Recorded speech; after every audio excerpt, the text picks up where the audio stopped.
The Paul Butterfield Blues Band were a relatively short-lived American blues rock band who existed from 1963 to 1971, which is 8 years. Over that time, they had 20 different members. The one constant was the eponymous Paul Butterfield, who was the singer, or at least one of their singers, and harmonica player. I also want to mention Mike Bloomfield, who was their lead guitarist for a while, who had a particular strong presence in the band, and Dave Sanborn, who was a name that I know, was a well-known saxophonist who was in the band for a while. They released 6 studio albums. Hi, my name's Dan, and this is a review of the album East West by the Paul Butterfield Blues Band, which was released in 1966 and was their second album. So I have a copy of this album and I've listened a few times, but it hasn't particularly lodged itself in my memory. My memory of it was vaguely that it's kind of a blues rock album. And on listening a couple of times, which I've done for this review, I will confirm that this is a blues rock album. I don't think there's going to be a lot of doubt about that. So it's it's very much in the kind of, I think of it as the Yardbirds mold. Although maybe the Yardbirds were in this mold, I don't really know who came first. There's notably on this album, so the stuff that I read about it. All right, let's talk about this again. What I usually do is I listen once, then I do a read, and then I do a listen. So I read up on this album, but also on the Paul Butterfield Blues Band. So the point of doing it this way is that I get a blind listen and an informed listen. I also, by the way, tend to try and listen on 2 different sets of equipment between the listens, just to get a variety of feel for how it comes across. Um, so in my reading about this album, have found that some of the stuff that I took fairly much for granted was regarded to be being kind of groundbreaking or somewhat influential in this album. So one of them is the introduction of extended jams. So particularly the track East West, which is the last track on the album, which is 13 minutes long, apparently is one of the first such rambling blues rock sections. And it didn't kind of particularly impinge on me that this was influential, because my life has stretched a lot longer than this album, and I'm really used to these kind of rambling sections of improvisation. And apparently, it was influential on acid jazz and psychedelic and things like that as well. There's also in East West some, probably why it's called East West, some influence of kind of Indian raga music as well. In that, again, not unusual to my ears, but may have been at the point of time this came out.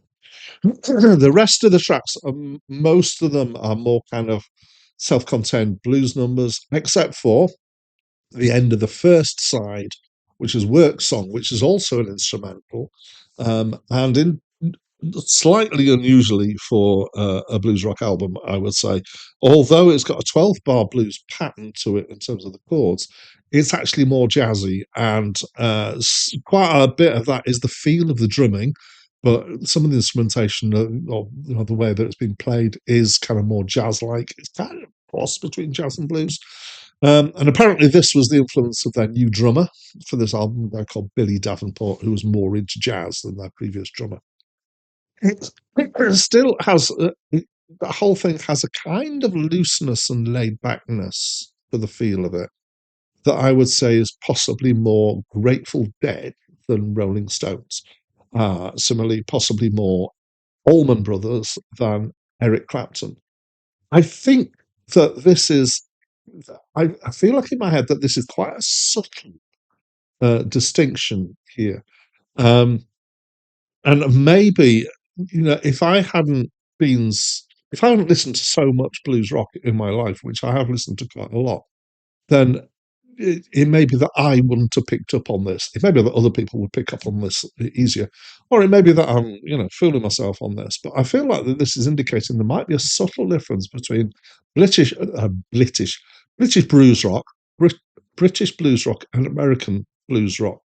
So the British stuff, these people that I listed: Rolling Stones, Eric Clapton, Yardbirds, Cream, um, Alexis Corner, I feel a kind of have a bit more kind of intensity and energy to it, and stuff like Grateful Dead, Allman Brothers Band, and this have a bit more of a laid back feel to them. Although I'd maybe call that a West Coast thing, despite the fact that this band are from Chicago.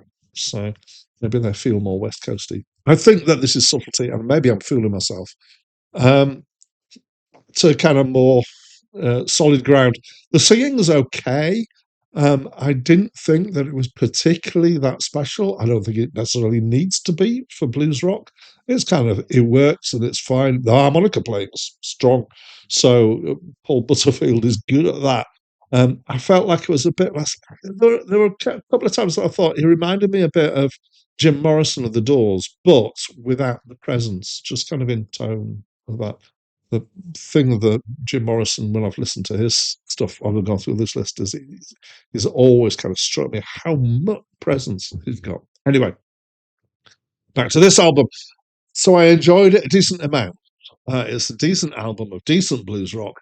There is blues rock that I enjoy more, but I recognise that this is, you're going to use that word again, decent.